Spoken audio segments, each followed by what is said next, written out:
Bonjour à toutes et à tous, je suis extrêmement heureuse de vous retrouver aujourd'hui.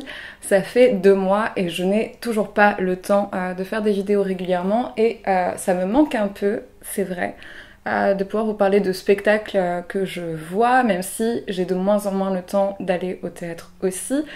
Et je vais vous expliquer pourquoi. Aujourd'hui dans cette vidéo, on va parler à la fois des spectacles que j'ai vus en avril et en mai, et on va parler aussi de la cérémonie des Molières et du livre MeToo Théâtre, le livre que nous avons sorti vendredi avec le collectif MeToo Théâtre et avec des personnes qui sont alliées à notre cause.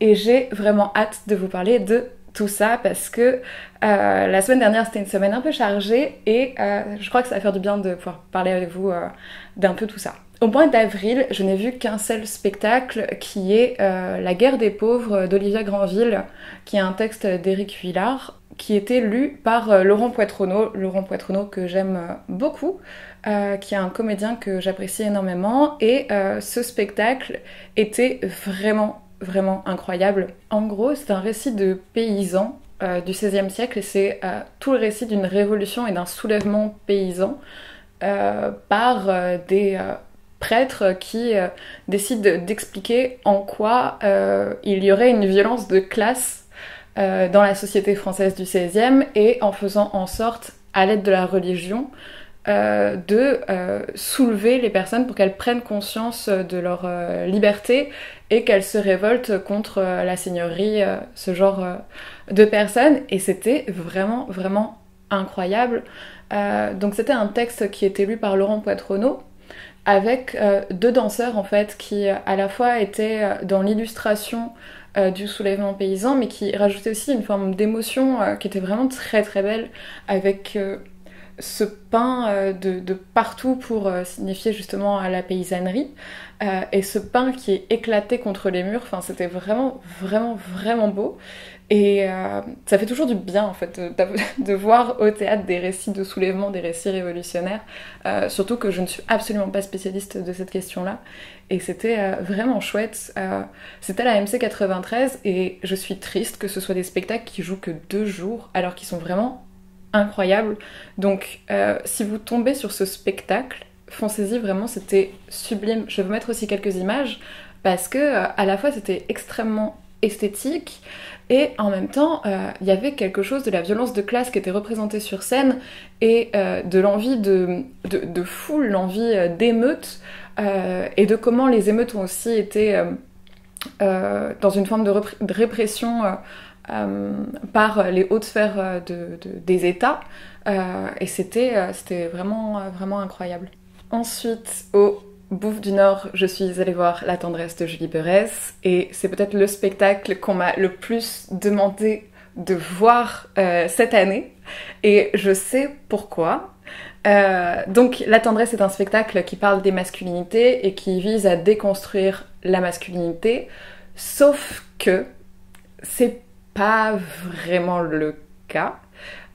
C'est pas vraiment le cas dans le sens où, comme dans Désobéir, on va avoir des récits de jeunes hommes qui vont expliquer un peu comment ils se sentent vis-à-vis de la masculinité.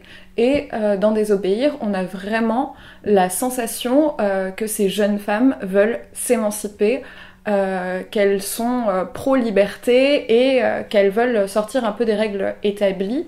Et là, c'était pas vraiment le cas dans La tendresse. Il y a certains passages que j'ai adorés. Il y a vraiment certains passages que j'ai adorés et que j'ai trouvé d'une beauté folle. Notamment toute la partie sur le mur qui rendrait hommage aux victimes de viol, qui est vraiment tout un monologue qui est magnifique et qui, je pense, est le monologue le plus beau que j'ai vu sur la question du viol. Donc, juste pour cette partie-là où j'étais extrêmement émue, je suis heureuse d'avoir vu ce spectacle. Mais j'avais la sensation dans ce spectacle qu'on essayait de déconstruire la masculinité pour tendre vers une sorte de virilité toxique à certains moments, avec la quête du corps, avec la volonté de prendre en charge tout le récit masculin en expliquant aussi quelles sont les problématiques en fait des hommes sur cette question-là. Mais j'ai trouvé par exemple dans l'un des monologues qui était porté qu'il y avait une forme de révisionnisme masculiniste, notamment sur la question de l'apport des hommes à la société, au monde, que ça passe par les prophètes jusqu'au roi de France, en passant par d'autres figures comme ça. Et qui, enfin, sur les scientifiques par exemple, alors qu'on sait très bien qu'il y a des scientifiques femmes qui ont révolutionné aussi la science, ou des artistes femmes, enfin, j'ai trouvé que c'était vraiment réducteur, voire que c'était révisionniste en fait. Et ça m'a un peu marquée, et à ce moment-là j'ai failli partir. J'ai failli partir à 3 moments, véritablement, notamment dans un moment aussi qui parlait du viol, et qui parlait du viol du côté des hommes qui ne se rendent pas compte qu'ils violent, ou qui justifient en fait le viol. Et ça, pour moi, c'était juste pas possible, et j'ai failli partir aussi, avec tout le côté de retournement en fait de l'oppression, qui pour moi n'est absolument pas nécessaire dans ce genre de spectacle. Mais à côté de ça, il y avait une énergie qui était tellement belle aussi, et des moments d'absolue justesse sur la question du poids, sur la question de la séduction, même si parfois ça tournait un peu vers l'espèce de ouin-ouin. et c'est pas grave, mais je suis un peu perturbée par ce spectacle, parce que c'est vrai qu'à la fin, j'étais juste extrêmement heureuse, parce que l'énergie est juste complètement dingue, mais j'ai beaucoup de limites aussi à ce spectacle, et je comprends pourquoi on m'a demandé d'aller le voir.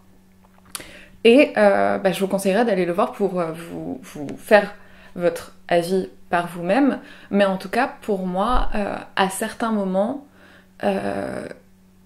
c'est presque sexiste en fait. Et est-ce qu'on déconstruit la masculinité en créant du sexisme? Je ne suis pas trop sûre. Et ouais, enfin pour moi la déconstruction de la masculinité, c'est la redécouverte des émotions par les hommes, c'est se rendre compte de l'endroit d'oppression dans lequel on est. Mais comme il y a une déconstruction vis-à-vis de la question raciale pour les personnes blanches.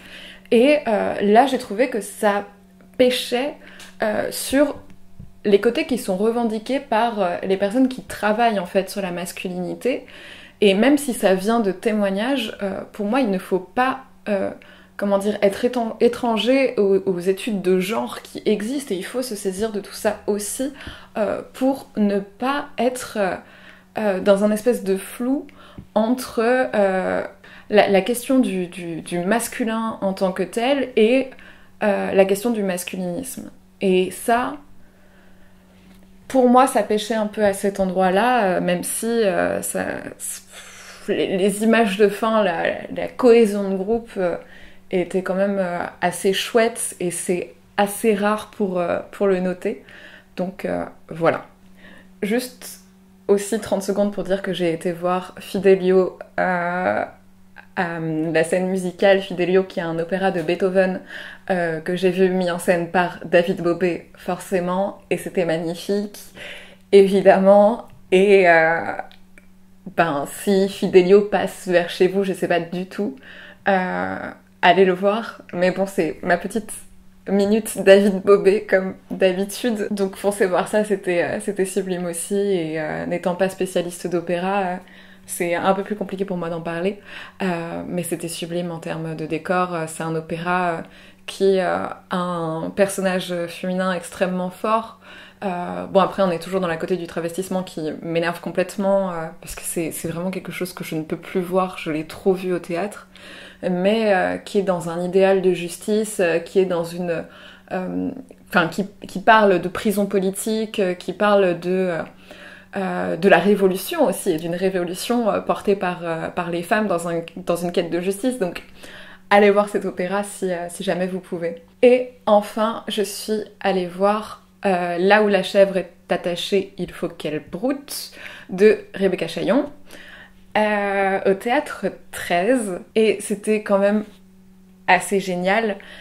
Donc c'est une pièce sur le football féminin et par l'angle du lesbianisme. Évidemment, c'est une pièce qui est ultra performative, avec de longs moments sans aucun mot et avec juste Rebecca Chaillon qui mange des pizzas tout en buvant de la bière et tout en fumant dans un espèce de jeu avec l'attente du public et on a ça tout du long avec la question de la temporalité notamment par rapport à la comédienne qui ne fait que de se changer et de s'habiller en tenue sportive et qui après se rhabille dans une volonté de montrer la répétition et de performer ces attentes-là. Et c'est un spectacle qui joue beaucoup sur l'iconographie queer aussi, avec beaucoup de côté de domination de la part de l'autrice et metteuse en scène sur ses comédiennes,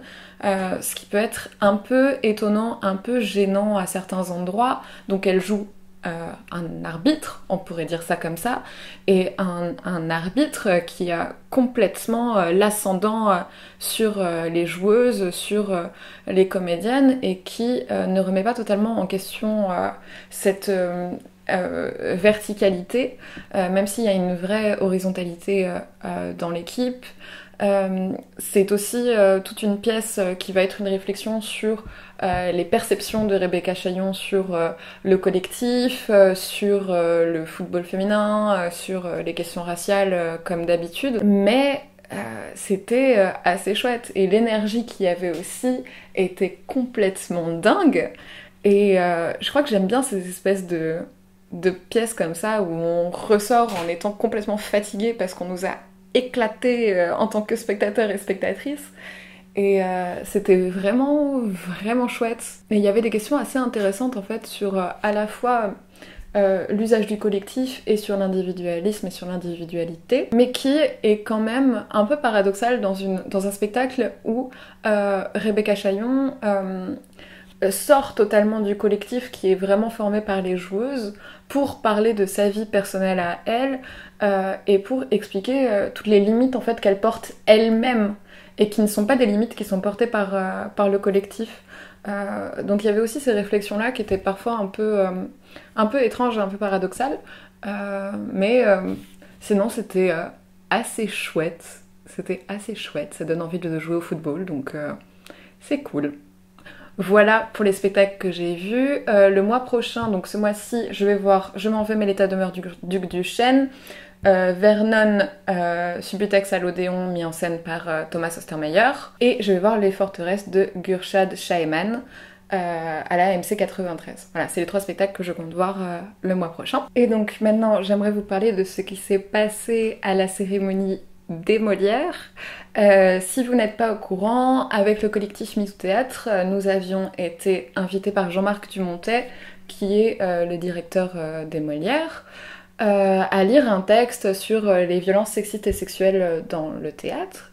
Et donc, nous avons accepté cette invitation, même si nous avions quelques limites, en fait, sur le fait de devoir faire un discours dans un endroit qui n'est absolument pas allié à la cause et avec des personnes qui sont accusées de viol à la fois dans les personnes qui sont nommées et dans les personnes qui sont dans le public.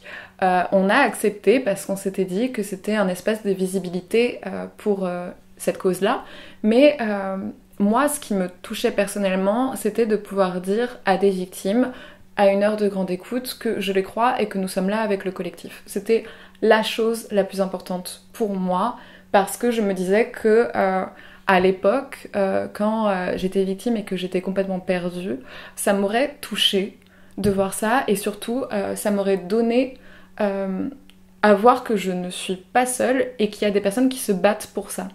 Donc pour moi, ça me tenait vraiment à cœur d'y aller pour cette raison. Alors, ce que nous avons fait avec Sephora et Man, qui est membre de notre collectif, c'est qu'on a écrit un texte et on nous a demandé de le transmettre. Nous l'avons transmis et directement après, on m'a appelé pour m'engueuler et me dire que ça n'allait pas être possible, que ce texte était un tract politique et qu'il n'était pas assez festif pour la cérémonie des Molières, qui est une cérémonie qui vise à faire en sorte que les personnes, possiblement spectateurs et spectatrices, aillent de nouveau au théâtre. Sauf que ma question, c'est comment rendre glamour les violences sexistes et sexuelles? On peut pas. Et donc on nous a demandé de réécrire le texte, sinon ça allait pas être possible. Donc en fait on n'a pas répondu et on s'est dit qu'on allait à la fois publier le texte sur les réseaux sociaux et organiser une manifestation devant les Molières, ce que nous avons fait. C'était une manifestation qui n'était pas déclarée en préfecture parce que pour qu'il y ait une autorisation en préfecture, il faut qu'il y ait 3 jours ouvrés entre le moment où on dépose et le moment de la manifestation, et là nous n'avions que 2 jours, donc j'ai appelé à une manifestation illégale sur Twitter, enfin c'était quelque chose de connu des services de police du coup. Cette manifestation, c'était repris dans toute la presse. Cet après-midi-là, je suis allée donner le texte, je suis allée donner le livre à Isabelle Carré. Isabelle Carré qui du coup l'a montré dans la cérémonie et ça m'a beaucoup touchée et je profite de ce passage là pour remercier Isabelle Carré, remercier Andrea Bescon, remercier Pauline Bureau, ces 3 femmes qui ont parlé de nous pendant la cérémonie des Molières, en s'insurgeant du fait que nous ne soyons pas là, du coup, et qui ont très très bien parlé des violences sexistes et sexuelles, donc je les remercie. Au moins le message est passé. Et donc, à peine je suis passée devant les Folies Bergères que j'ai subi un contrôle d'identité de la part de la police pendant 40 minutes. Évidemment, on a pris ma pancarte, et voilà, on m'a gardé une quarantaine de minutes avec 2 autres personnes que je ne connaissais pas. Je vais vous montrer les images parce que c'est un peu drôle quand même. À partir du moment où Gisèle Vienne et Alice Coffin ont commencé à me défendre, j'ai pu être libérée et nous avons pu faire notre manifestation. Et je remercie toutes les personnes qui étaient là parce que c'était vraiment un chouette moment féministe, un peu révolutionnaire tout ça, où on a pu hurler pas d'honneur pour les violeurs, où on a pu avec Sephora lire notre texte à 2 reprises. Et merci beaucoup à Adèle Haenel, à Céline Sciamma, à Gisèle Vienne et à Alice Coffin pour leur présence. Ça fait du bien d'être soutenue par d'autres féministes et par des féministes qui sont aussi engagées dans ces questions-là. C'était vraiment une manifestation qui était très chouette, très libératrice, et on était vraiment contente avec Sephora d'avoir pu lire notre texte. Et ce que Sephora a dit, c'est qu'on a peut-être plus notre place dehors dans la rue que dedans à l'intérieur de la cérémonie.